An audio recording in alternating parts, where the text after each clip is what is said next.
Hello everyone, Kaijudo here with even more news updates. I keep on making a video and then, a couple minutes later or the day after, a bunch of other articles pops up and I'm kind of left to do another video. So that's why I'm here right now, because got a lot of things to talk about.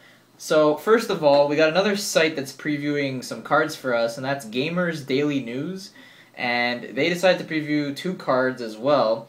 One from Kaijudo Online / The Dojo, and one foil from the Battledecks. So as we know already, Tatsurion and Razorkinder are the super rare foils in each deck, but they also have a very rare foil in each one as well. Now, the Tatsurion Fire Nature deck, I'm gonna go out on a limb and say that Roaming Bloodmane is the foil, but I'm not 100% positive on that one. But now we know what the Water Darkness foil is, and it is this new water creature called King Nautilus. Not really new, because he has been in the old game, but of course, King Nautilus has a completely different effect to his old effect. He's a level 7 Leviathan creature with 5,000 power, and his effect is pretty much Seneschal's effect times 2. So, his effect is called Sunken Treasure, and whenever you attack with King Nautilus, you may draw 2 cards instead of just 1. That's pretty neat. Attacking and getting you 2 cards. Like I said before with Seneschal, it kind of sucks that you have to wait a turn to get the advantage from the card, but at least this guy, you get to draw 2, which it's not that bad. And the thing that's cool about these is that it's every time you attack with it, so you could use this effect over and over and over again. But I will say that in the early months of the game, these cards will actually be not that bad, because I don't think there will be any better alternatives for now, so these would be the ideal options to draw cards for you.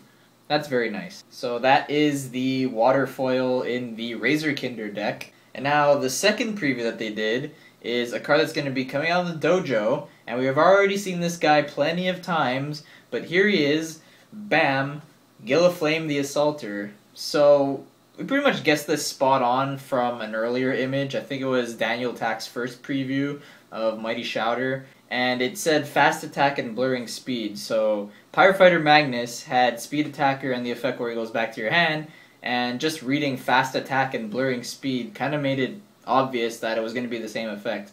However, this is not Pyrofighter Magnus exactly, because he got kind of buffed up a bit.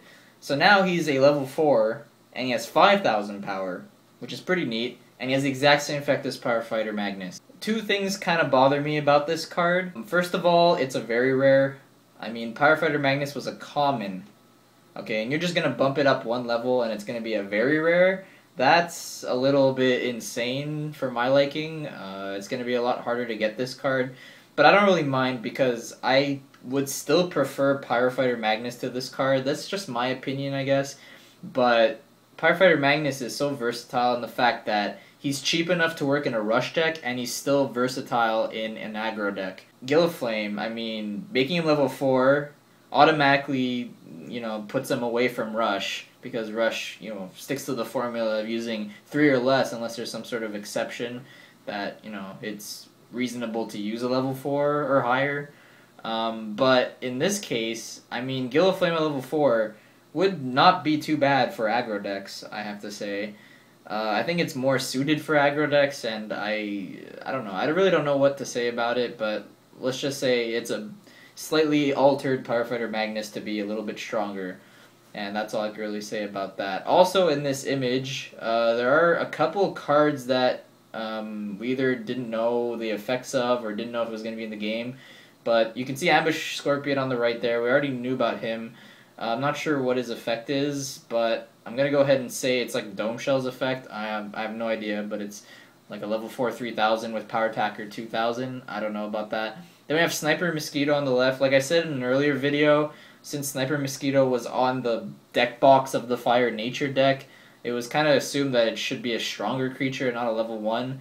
So now I think it's pretty much a Forest Hornet, a 4000 vanilla card. I think that's what that says right there. But also, in the discard pile of the opponent, there is a Spiral Gate. That's very neat. So I don't know if it's going to have the same effect, but it kind of looks that way. I mean, I see Shield Blast kinda. I mean, it has one effect on it, so I'm guessing it's Shield Blast. And also, in addition to that, we see a light card, like just on the left side of Gigaflame a little bit. We see a light card. I can't tell what that is, to be honest. I don't know if you guys can figure it out, but if you can, good for you, because I have absolutely no idea what that is. So that's pretty much it with the card previews. But there is another thing to talk about. Kaijudo.com finally updated some of their articles. They had 3 articles, I believe. 2 of them talked about Kaijudo Online and how to get the codes to work and all that. Pretty much standard stuff. It's coming out the same date as Battledecks. You know, we already know all this. But what's really neat is, I think on their products page, you can find a strategy article talking about the Battledecks. And I find this to be really neat because most of the time the articles are very, you know, basic and they want to support beginners to understand the game. But this one is a lot more in-depth and it's quite advanced, and I kind of like that. It's very neat. The creator of this article is Ryan, who is the lead designer of Kaijudo, and he pretty much explains how you can best use each deck. So, for instance, Fire Nature, we already know that this is the more aggressive deck, so you want to keep on putting pressure on your opponent, boosting up your creature's power with Essence Elf, getting rid of blockers with Comet Missile, stuff like that. And then Tatsurion, it even says, don't play Tatsurion right away, only play it when your opponent has a tapped creature just lying there, and then you could play Tatsurion and get rid of it with his Fury Charge effect. And then Darkness Water deck, the Razorkinder deck, is more of a control-based kind of deck. You want to slow down the game, get it under your control late game, play your blockers, draw your cards, don't save your shield triggers at the very beginning because they're quite costly and they're just going to stay there. And in this article, they kind of revealed a couple new card names. So for instance, in the Darkness Water deck, we already saw Horde Stinger in the other battle game thing, so now we know that it's in the Battledecks, and it apparently has a pretty neat effect that I'm not sure what it does, but it has something to do with worms, I guess. I really have no idea. And then there's also Bone Blades, which I'm going to go out on a limb and say that Terror Pit's new name is Bone Blades. I'm not really sure, but it kind of gives an idea that you're going to destroy a creature with it, and that's kind of what Terror Pit does. So I'm going to go ahead and say Terror Pit is Bone Blades. And yeah, that's pretty much it. It just says, you know, practice and practice. You want to improve your skills, and the only way you can do that, or not the only way, but the best way is to, you know, play the game, get a good understanding of it, and then you'll be really good at the game. So that's what I'm going to be doing, that's for sure. 3 more days to Battledecks. Today's Saturday, so Tuesday is really, really close, and once again, I really can't wait to go get it. So that's pretty much all for this news today. Quite a bit. Very interesting stuff. But I gotta go now. So this is Kaijudo Channel. Wishing you all a great day. See you later, guys.